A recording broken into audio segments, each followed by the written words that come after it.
Whether you're looking for answers to specific life questions or simply hoping to become the best version of you possible, welcome to the Mental Breakdown and Psychreg podcast, where we offer insight, information, and strategies based upon research and years of practice as psychologists. So sit back, have a listen, and get connected with our hosts, Dr. Berney and Dr. Richard Marshall.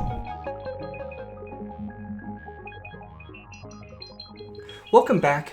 Today we're going to focus on the treatment of anxiety disorders.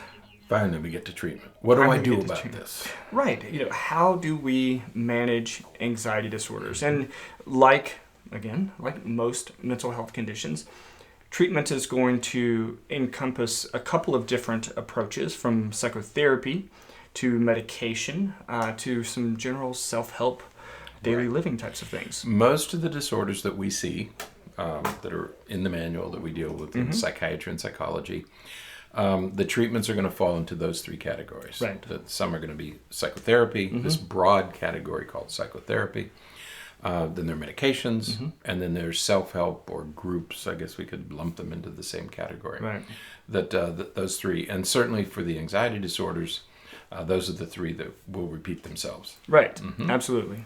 And as we're getting started, let's kind of knock a couple things off the list. Okay. Because knock a couple things off. Yeah. Okay. Because there's a lot of things. There's a lot of conditions, a lot of anxiety disorders that we don't really treat all that often. Part of that is because, especially, say, specific phobias. You mean we choose not to, or people don't get therapy for? People don't get therapy for them. They just live with them. Yeah, they just live with them, or they are so relatively rare or predictable that they just avoid those circumstances, or they just... So my daughter, we've talked all week, my daughters both fear frogs. Right. Okay.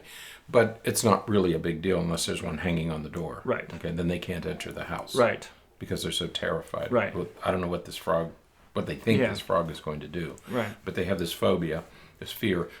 But they don't encounter it that often. Right. So they just let it go. Right. They're willing to live with it. And they will, when they have their own house and stuff, they will likely invest in some type of treatment for around the house to make sure that frogs stay away. They'll go to Amazon and get some frog deterrent. Okay. Right. They'll have little signs that say no frogs allowed.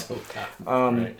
But so they will do that, but they are not going to come to therapy. Right.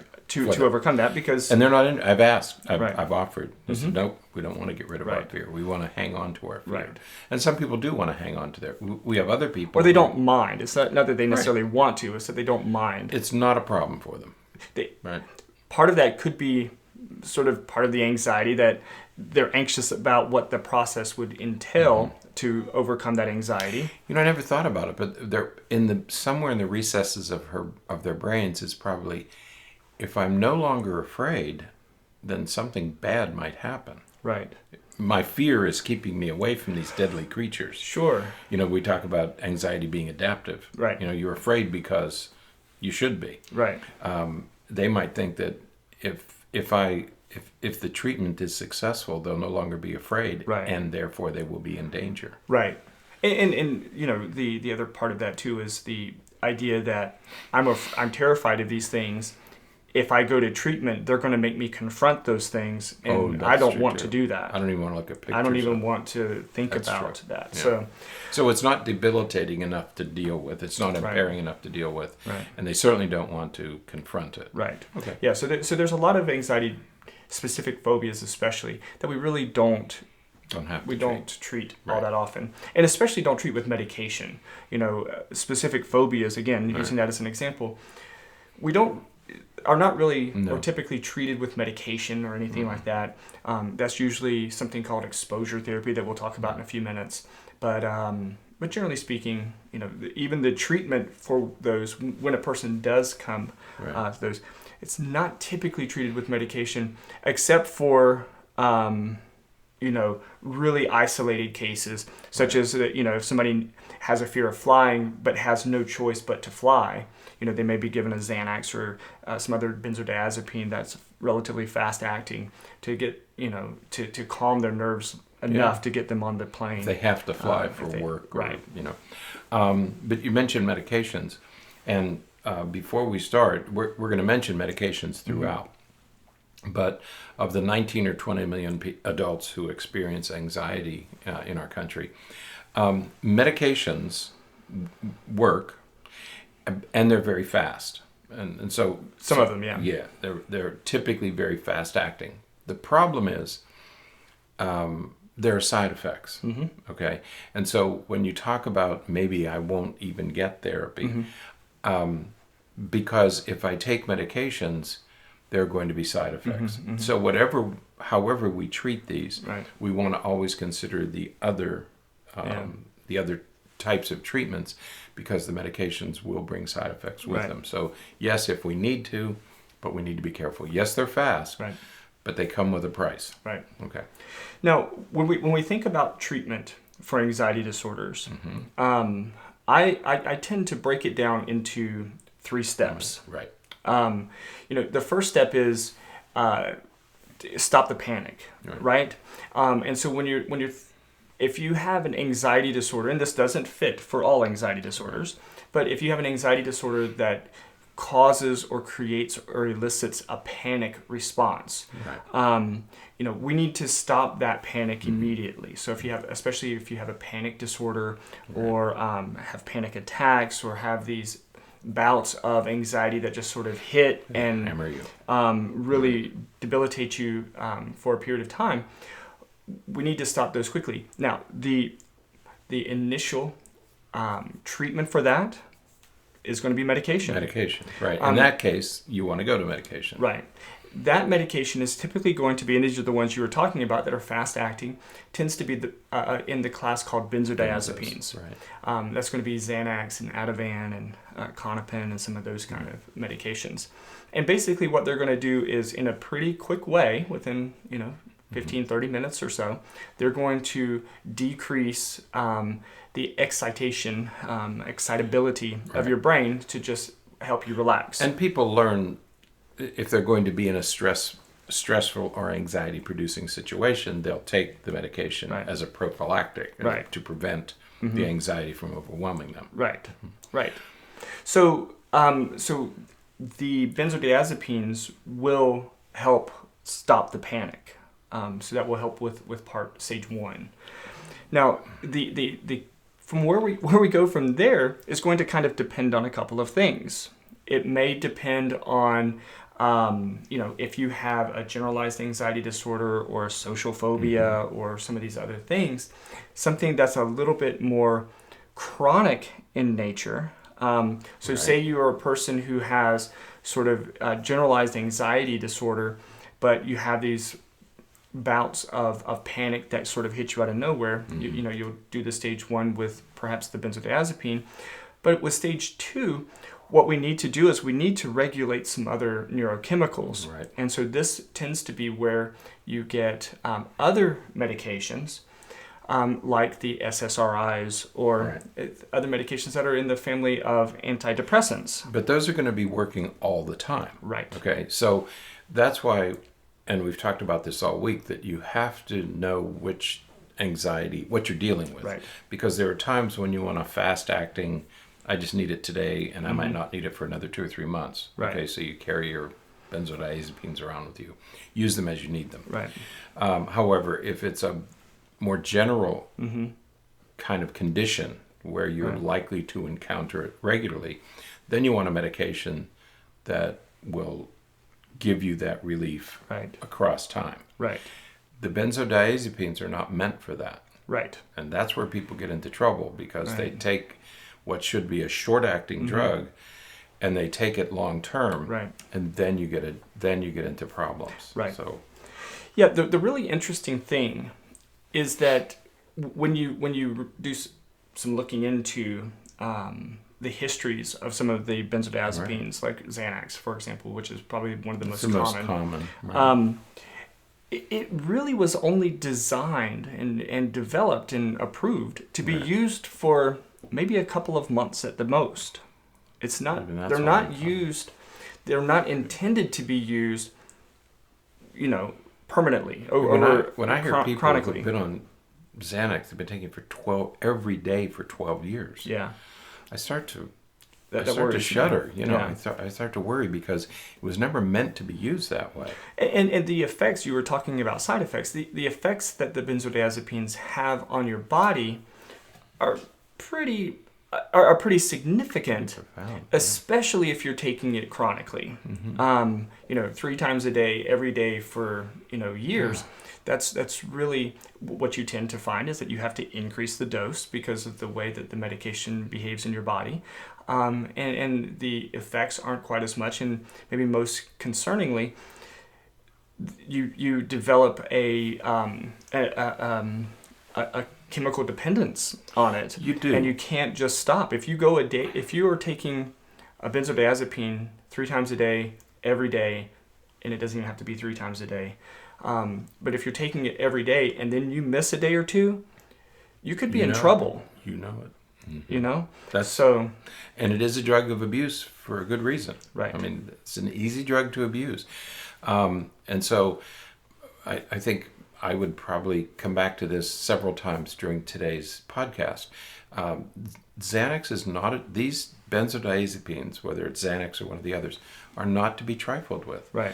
They're not meant for long-term use. Right. And I know that people will say that it's okay, but they're not meant for long-term use. Right. So be very, very careful about moving in that direction. Right. If you need it for short-term relief, if you need it to fly on an airplane, fine, take 1 or 2 Xanax. Right. You get to your destination, and you don't have to use it for a while. Right.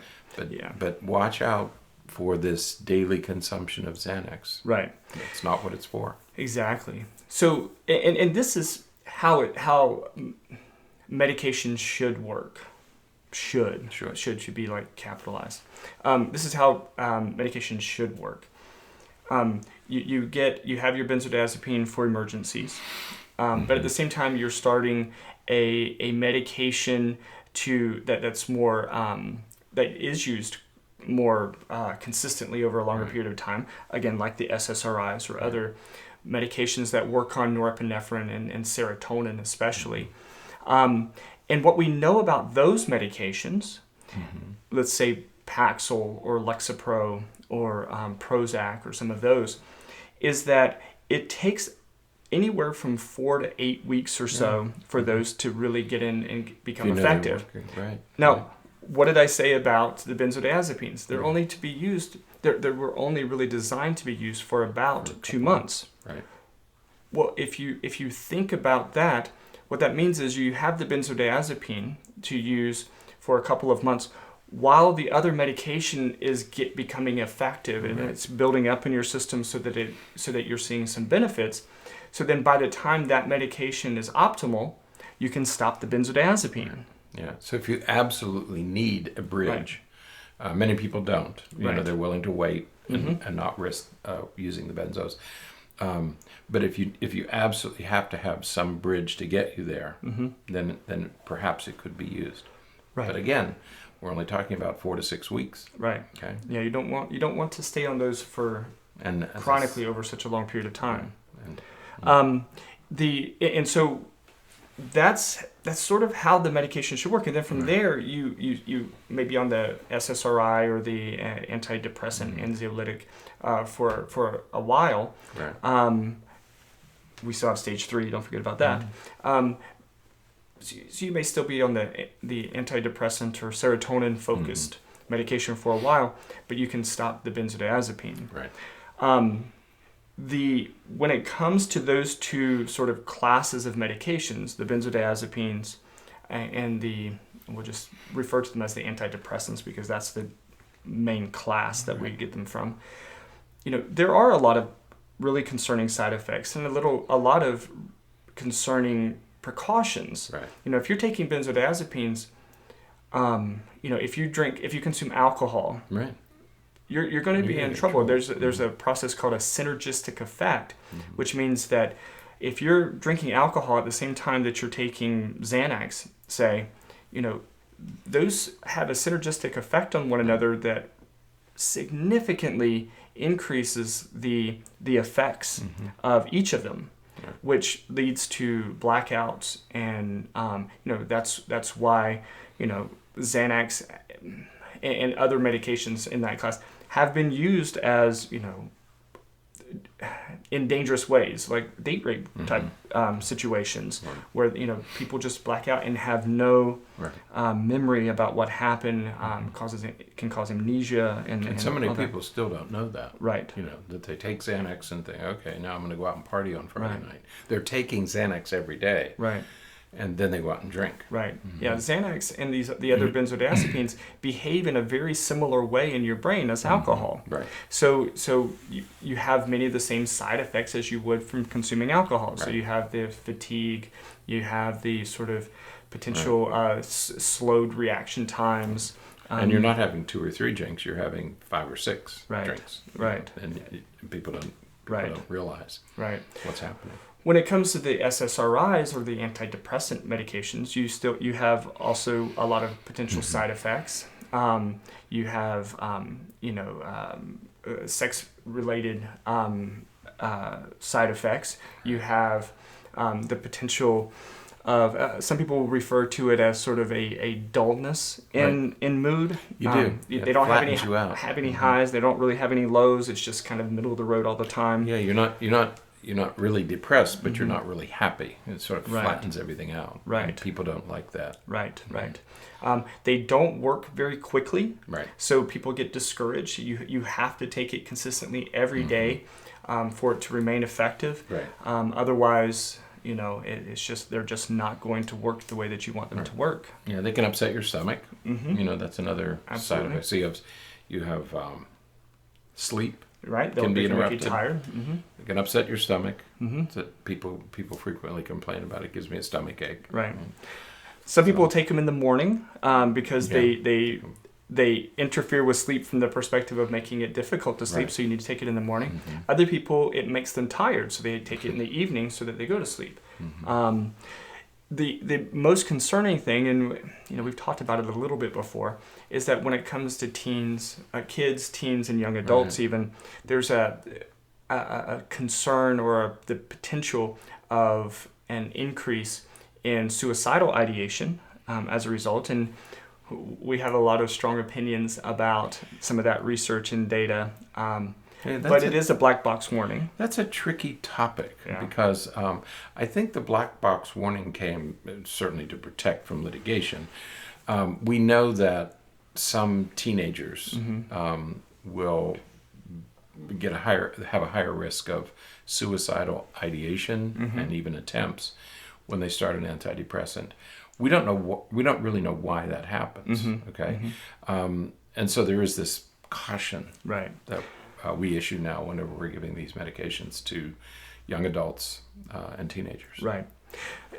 One thing, while again we have pretty detailed opinions and theories about it, I will mention that even though it's referred to as an increase in suicidal ideation, the research that I've read, and I think that you've read similar research, suggests that even with that, the rates of suicidal ideation among those who take these medications is still lower. The rate is still lower than in the general population of teenagers. And that's the other important message I think that we have to give here, is that yes, there is some relationship, but it's a far greater risk not to use them. Right. Because the rates of suicide among teens and young adults who don't take the proper medication are higher. Right. So it needs to be monitored. And again, we're going to get to stage 3 in just a second as far as the treatment goes. But, people on antidepressants need to be monitored. They need to be seeing someone and talking routinely to make sure that they, aren't experiencing some of these issues. Right. That's right. But that's how the medications work. Some anxiety disorders do better with some of the medications. Social anxiety disorder, for example, tends to do well. One of the main medications prescribed for that is Buspar. Isn't that weird that it Not works exactly for that sure why. single thing. But yeah. and nobody really understands completely why. And it's certainly not that Boost Bar is going to work for everyone, but But you do have that odd duck out there, because you have the short-acting, fast-acting benzodiazepines, then you have the longer-acting SSRIs, then you have this odd duck called Buspirone or Boost Bar, which is good for other things, and Wellbutrin. Yeah. There's another one that's out there, kind of a class by itself. But there's another class of drugs. So you have these individual drugs that don't fit neatly into any category, and I think Buspirone and Wellbutrin are the two. But also the beta blockers, Right. Okay, which is another class of medications that are frequently used, but they're much, I shouldn't say they're less well understood. I've always wondered exactly what they do. Right. What exactly does a beta blocker do? I know what they're used for, but well, and it is. It's important to note, because we've said this in many podcasts before, a lot of times we find medications that work accidentally. they were right. Because we're treating something else, and that medication helps with the people who take that medication. Oh man, their anxiety goes away. Right, so right. Okay, so let's start using that. Or they're in a better mood. Yeah. We're using it for this, but her mood is brightened all of a sudden. So it has antidepressant qualities, or anti-anxiety qualities. Yeah. So there are these various medications. So just to recap, when we're facing anxiety, when we're dealing with anxiety, we have a whole class of medications that we can use, fast-acting, longer-acting. Some are meant for short-term use, some are meant for long-term use. So that's one whole group. Right. Then there's another whole group of therapies. Right. There's all the other things we can do. Right. So stage 1, stop the panic. Stage 2 would be, if we were going to put a title to it, it would be let's regulate serotonin. Okay. That's going to be pretty much what's happening in stage 2 right. there. Stage 3. Yes. That's our behavior therapy. That's our psychotherapy that's going to teach you the skills you need to manage your anxiety, so that in some eventuality, hopefully soon, you can come off the medications in general. Right. And the research is a little bit mixed on that, which is better. People say, well, what should I do? For many people, they need a combination of medication and other. Right. I say other because it's more than psychotherapy. Right. But if we lump all those together and say, okay, well, there's psychotherapy and there's medication therapy. Right. So a combination of the two is often used. But there's plenty of research to suggest that you don't need medication, that many people don't need medication, that they're going to respond just as well to the psychotherapies. Right. Again, it's an individual consideration based on what kind of anxiety you have and what your basic temperament is. Right. How do you respond to medication? How do you respond to psychotherapy? Right. And so it's really an individual consideration, Absolutely. person by person. Absolutely. And it will have to do with your tolerance. That's right. It will have to do with the frequency and intensity of the anxiety. Right. And just your personal motivation to deal with it. That's right. Some people don't want to do the hard work. They would rather just rely on medication. Their life is complicated and complex, and they say, no, I just want to deal with this right now because I have others.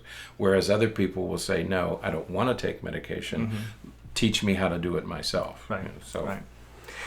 So when it comes to psychotherapy, things fall into a couple of different categories even within that. We mentioned earlier about exposure therapy, for example. Exposure therapy is a specific. It's very useful, very helpful with certain anxiety disorders, especially the phobias, because the thing that's creating the anxiety, you're going to be gradually exposed to it to help basically desensitize, and it's called systematic desensitization or exposure therapy, or sort of the same thing, because I think that the most important thing for you to think about is that when it comes to psychotherapy for anxiety disorders, or when it comes to anxiety disorders in general, it always sounds strange when I say this, but the thing that perpetuates anxiety is exactly the thing that relieves your anxiety. All right. So if you think about that for a minute, if you're really anxious about getting in front of class and presenting, what's going to relieve that anxiety? Not going to school that day, avoiding a situation where you have to present in front of the class. The problem is that when you avoid that situation, it relieves the anxiety at that moment. But the next time a situation comes up where you have to present in front of class, your anxiety is going to come back even stronger and in greater force. Right. And so, and that's the cycle that people with anxiety disorders find themselves in. The more that you avoid the thing that causes your anxiety, the stronger the anxiety will be about that thing. That's right. And we see this in children all the time. They want to avoid going to school. Right. And because they don't want to confront the thing that makes them anxious. But you have to. Okay, so to all the parents out there who wonder what should I do, you send them to school. Send them to school. It's only in going to school day after day after day that they will realize that they're safe and that they can do it. Okay, Right. You have to face your fears. If you're afraid to fly, okay. Now there are some people. John Madden, the announcer, comes to mind. He had the resources and the cooperation of the networks that he didn't have to fly. Right. He had a large camper, and they arranged his schedule so that he could drive this camper, or somebody else could drive the camper from game to game. He was a football announcer, and he would never fly. Right. Okay. So if your life is such that you can avoid flying, then you're okay. But most of us can't. Right. Most of us have to fly. Or we can't avoid whatever it is that causes us anxiety. Or whatever else it is, Right. whether it's an animal or flying or mosquitoes or bugs or germs. You can't avoid them. And so you have to begin to confront them. Right. Because only in confronting them, exposing yourself to it, do you start to relieve the anxiety. Right. So that's the purpose, that's sort of the rationale behind exposure therapy or systematic desensitization, is to gradually expose you to these stressors so that you can practice strategies that we'll talk about in a moment to overcome and to better cope with it. But we're not talking about anxiety right now. We're talking about specific phobias. Okay. Generally speaking. Right. So there's the article that we post with this podcast today. Will take you through. There's a link that it says this is what you do for generalized. Right. This is what you do. So what we're talking about now is just one of those types, which is the phobia. And exposure therapy is the most effective way to deal with that. Right. Research suggests, and all the studies suggest, this is the best way to deal with that. Right. Medications aren't as effective. Right. They're not as necessary. Right. But this exposure therapy seems to be the best way to deal with this type of anxiety. Right. And this will be, we will talk about this again when we talk about treatment for OCD, because this is that is also the primary method used for treating OCD. Right.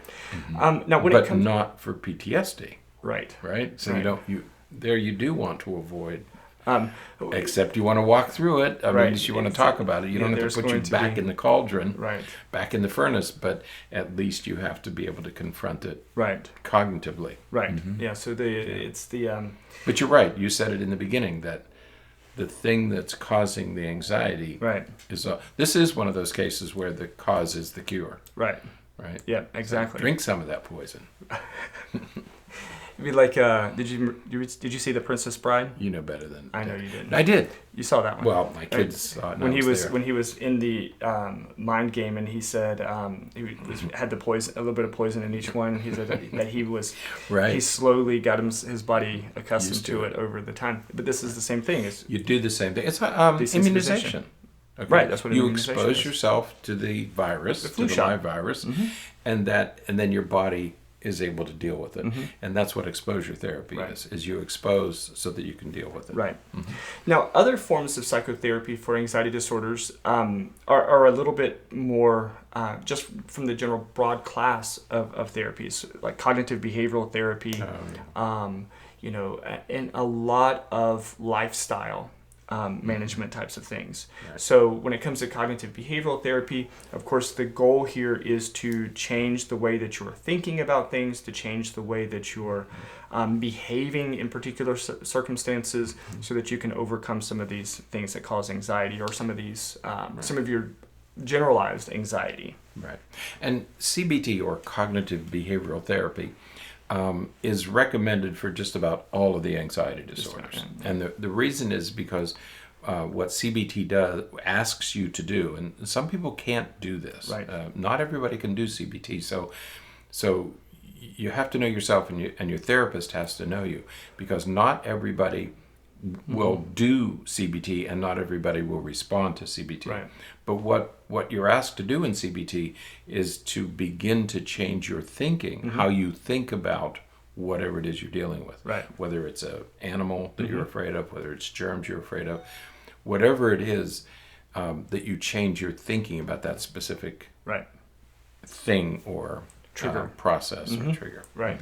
So in cognitive behavioral therapy works the same in that sense with anxiety disorders as it does with depression, as it does with just about anything else that we use CBT for. Right. It is an irrational fear. Right. I mean, there are people who are deathly afraid of snakes, but in fact, most snakes are not poisonous. Right. Now, the probability of encountering a snake is pretty in a small. Civilized area. I mean, in a civilized area. I mean, if we have houses and people and dogs and stuff, there are fewer poisonous snakes. I mean, it's not that they don't exist.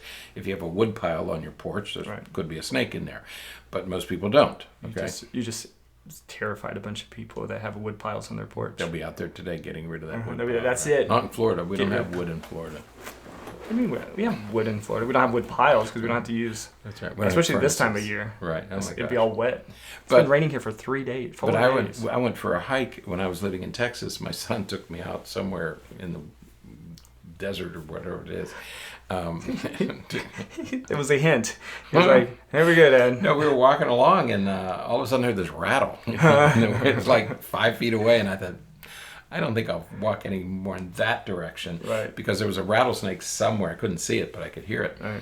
And but we were out in the middle of nowhere. Yeah, they weren't at our house. Right. They don't exist in the house. They can, but even here in Florida, where everything tries to kill you, you typically don't encounter those things when you're in a developed area. Yeah, So chances are, if you see a snake around your house, it's probably not poisonous. Okay? Right. But it's very difficult to convince people of that who have these phobias. Right. Okay.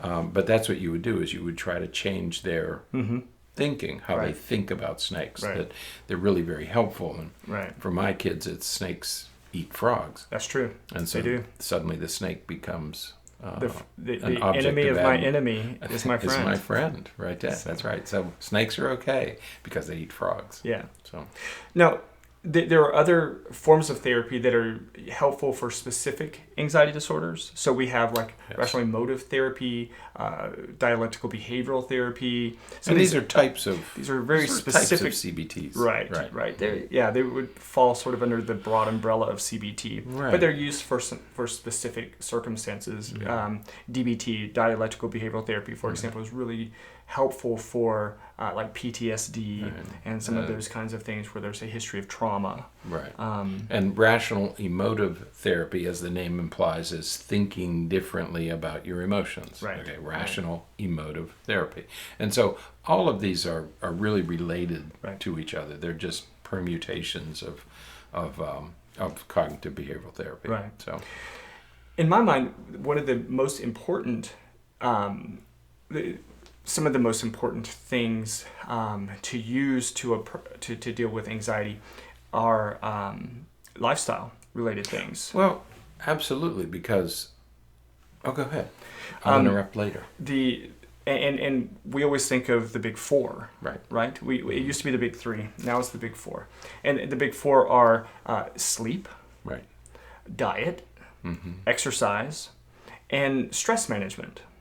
I like to add stress management in there now, because the research now on mindfulness and mindfulness-based, not just mindfulness-based meditation, but just mindfulness period, has been so overwhelming over the past number of years that we have to include it as just a staple now. I like to include stress.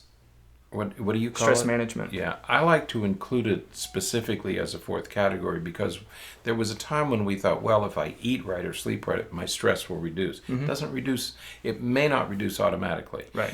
So you may have to work a little bit harder at that, because it won't just automatically go away. Right. So I also like to put it as a fourth category. Right. Yeah. Yeah. So you need to make sure, because somebody wrote to us on YouTube, and I didn't pull it up, sorry, forgot the person's name, wrote to us on YouTube and said, asked, is it safe to say, based upon what we were talking about on Monday, is it safe to say that a person could be stressed, based upon how we define stress? Right, is it likely that a person could be stressed but not anxious? That's right.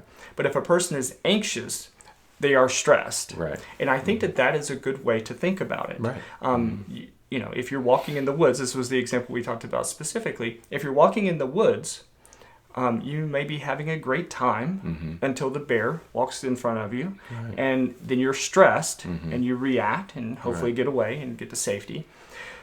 But if you are anxious, if you won't even go into the woods because of the fear of a bear that you have no idea is there or not, and so your anxiety is up, your stress is going to be up as well. Right. That's right. So your anxiety is going to produce the reaction. So you can be stressed but not anxious. Response. But if you're anxious, you're going to have a stress. I like the word stress response. Right. And I think that's how I always envision, because we're talking about fight or flight, but we're talking about the body's reaction. Right. Okay? The physiological. Right. And that's what you're talking about. Right. The in the presence of a dangerous animal, you get a stress response. Right.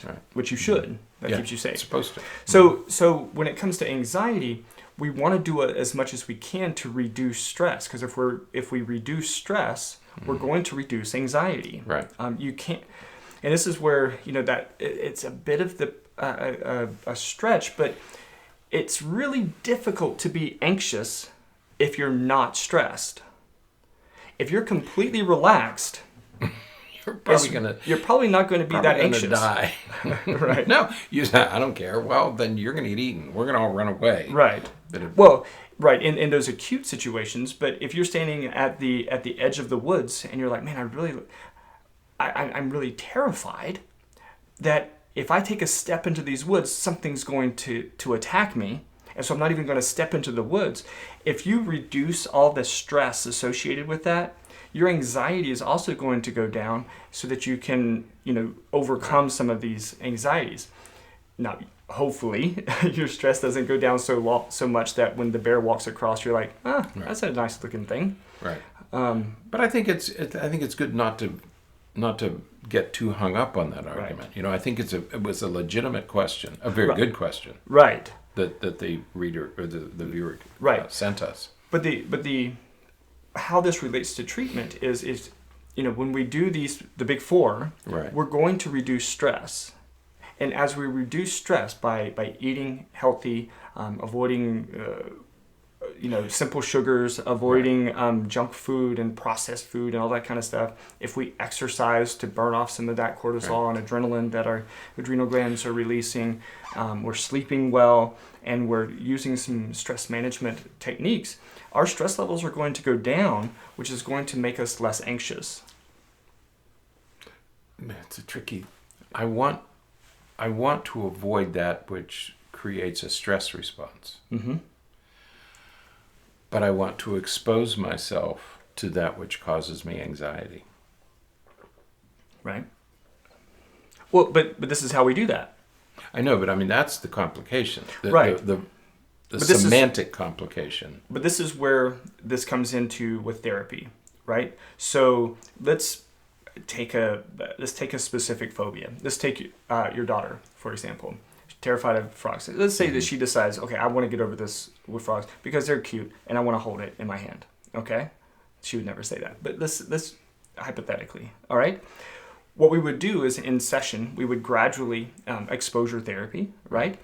But before each exposure, we would do a stress reduction strategy. So we would take some deep breaths. Right. We would, relax. We'd close our eyes, think about something positive. We would do some of those stress reduction things so that her baseline stress is decreased, so that when she's then exposed to that stimulus, even though her stress is going to go up, it's not going to go up so much that it goes into a panic. And by the way, deep breathing, relaxation, those are the behavioral parts of cognitive behavioral therapy. Right. It's things you do, behavioral things you do to change. Exactly. To change. That's the behavioral part of CBT. So, okay, so you do exposure therapy. Now you're exposing her to that which creates the stress response. Right. Right? And you say, now that you're stressed, now that you can feel that stress, let's talk about it. Let's see what it feels like. Now, while you're feeling that, let's take some deep breaths and see if we can slow that down. Let's see what we can do to bring that down. Right, exactly. So you're de-escalating. Yes. Okay. Yeah. Because what she has a tendency to do is to escalate. Right. And move closer to fight or flight. Exactly. What the therapy is doing is it's de-escalating. Right. And it's putting her in control. The thing I like about CBT and all these other DBT, CBT, RET is that they put the person in control. Right. You're in control rather than it controlling you. Right. That's the benefit, the wonderful benefit of these approaches. Right. And now, and while this is part of those therapies, we refer to it as the fourth lifestyle thing, because that stress management, when you have generalized anxiety disorder, for example, those stress management strategies, whether it's mindfulness-based meditation, it's guided imagery, deep breathing, there's lots of different strategies to go. Those are things that you just do periodically throughout the day. You wake up in the morning, you do a session around lunchtime, you do a session in the evening, you do a session, and that works to keep your general level of stress down. Yeah, you have to practice. Yeah. You have to keep doing it. And that's why some people can't do it. They're not willing to practice. They're not willing to do it. They don't have the confidence to do it. They don't have success. They don't experience success, so they don't do it. CBT takes some effort. Right. I mean, you got to work at it. Yeah. Exercise, you got to get out and burn off some of that. We talked before about how chronic stress affects your body physiologically, and it releases those hormones. And if, again, we talked about cortisol and adrenaline. If cortisol and adrenaline are elevated in your system, what do you do? What does adrenaline make you want to do? It makes you want to move. It makes you want to do something. So exercise burns some of that stuff off. You can tell I'm a little distracted, right? You are. You know why? No. When you added the fourth, the stool came to mind. Yeah. You like a three-legged. I do like a three-legged stool. And I just thought of that, that you like things, you like those threes. trinities.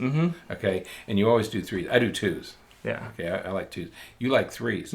So for you to concede that there's a fourth took some cognitive restructuring. Are you ready for how I can still have a three-legged stool with it? Yeah. Go ahead. The stress reduction mindfulness stuff is the platform at the top that you sit on. Okay. That's the thing that holds the other so you three still together. have 3 legs. Yeah, 3 legs. It's hard to violate that. I know. It took some. Yeah. It took some effort on your part. That is difficult. Cognitive. That's called cognitive restructuring. It is. Maybe I can think of 2 more, so I can have 2 sets of 3. 2 sets of 3. Yeah. Okay, we can. No, that's good. I like that. Shows that you can change. I'm adaptable. You are adaptable. Slowly, but but those are going to be critical parts of that stage 3 treatment of lifestyle related things. Right. That's right, because it's not likely that you're going to get rid of this. Right. I mean, it's these are important lifelong things, and so yeah, I think we need to think in terms not curing. And I think that's the other mistake people make is that I can cure this. You probably won't cure it. Right. It won't. It doesn't have to necessarily affect your life, but if you can do a great job of being able to hold a frog, of being able to, have a pet frog and all that kind of stuff. But as soon as you allow yourself to say, you know what, that one's a little bit too big. I don't need to do this. I don't need to do it anymore. Why should I do this? You're introducing the possibility of that returning. You're going to bounce back. It's right. a rubber band. Yeah. Indiana Jones never got over snakes. Right. Managed it. Didn't like it at first. He didn't mind snakes at first. But when he was a big snake. When he fell into the box. And they were all over him. Right. Phobia. Mm-hmm. PTSD. That's a PTSD. And he never really got over it. He learned to manage it. Yeah. I mean, he could Great movie reference. Still hated it. Great movie reference, Richard. Right. So it never really goes away. Yeah. You think I don't watch movies? No, I do. That one's from 30 years ago, so 40 years ago, so you should have seen that one. But that's good. Good. But I think you saw it because it has me stop because it's about history. That's right. You thought it was a documentary. The Nazis did that. No, the Nazis did that. So they were looking all over the Middle East they wanted oil. Yeah. First of all. But they were also looking for those artifacts. The Ark of the Covenant. They thought that could be a secret weapon. Yeah. Poor Nazis. We got distracted. So that's treatment. That's how we do treatment. So you have step 1 to stop the panic. Stage 2, regulate serotonin. Stage 3 is all of the behavioral, therapeutic, lifestyle-related things. Right. And once you master those, once you get really good at working on those, then the medication can start backing off. Yeah, your therapist is going to ask you what kind of anxiety. Tell me about your anxiety. Right. Okay, that's the first thing they're going to do, and then they're going to come up with a good therapist will. Come up with interventions for you and your anxiety. Right. And you have to, because it's going to take some work to manage this. You're not going to find a cure. And so medications may or may not be useful for the kind of anxiety you're experiencing. Right. But be careful of these fast-acting medications. Absolutely. Too many people are relying on those as long-term treatment, and they were not meant to be used that way. Absolutely. A big caution. So, all right. That's it for today. Okay. Another reminder about next week, Thursday, May 24th at 7:30 p.m., the Concert of Hope, Coming Out of the Darkness. It's a benefit at the Theater Winter Haven, THEATRE, winterhaven.com to get to contact them for more information. But it's a program that night to benefit suicide prevention awareness. Right. Proceeds are going to go to a local mental health, community mental health treatment facility, but also to the American Foundation for Suicide Prevention. It looks like a great program. We would definitely encourage all of you to attend if you have the opportunity and you're in the area. If you're not in the area, you can travel to the area. I'm sure nobody would mind that. And you can go to it and check it out and see, participate in this benefit. I'm glad they're doing this. Yeah. We mentioned 13 Reasons going into its second season. Yeah. This podcast is going to go out on the 19th, so it started yesterday. Yesterday. On the 18th. Right. Mm-hmm. So a week later, they're doing this special program, or 6 days later, they're doing the special program in Winter Haven. So try to attend if you can. Absolutely. Remember, it's Memorial Day weekend. Mm-hmm. So this would be a good start to the weekend. Absolutely. What else are you doing? End of school year. Mm-hmm. This could be the last day of school or the next to the last day of school for school-age children. Right. So if you can, please attend. Join us at the Winter Haven Theater. Yep. So, all right, that is it for today. Until next time, stay happy, stay healthy, don't forget to be afraid. Thanks for sharing this episode of the Mental Breakdown and Psychreg podcast. Be sure to check out the show notes for links to follow us on Twitter and subscribe to our YouTube channel, where you will find all of our previous podcasts and much more. We would be honored if you would become a patron through patreon.com, where any donation you can manage will go to the development and creation of more content. Just visit patreon.com/thementalbreakdown for more information. Thanks again for listening. Have an awesome day, and we look forward to being back in your feed tomorrow morning.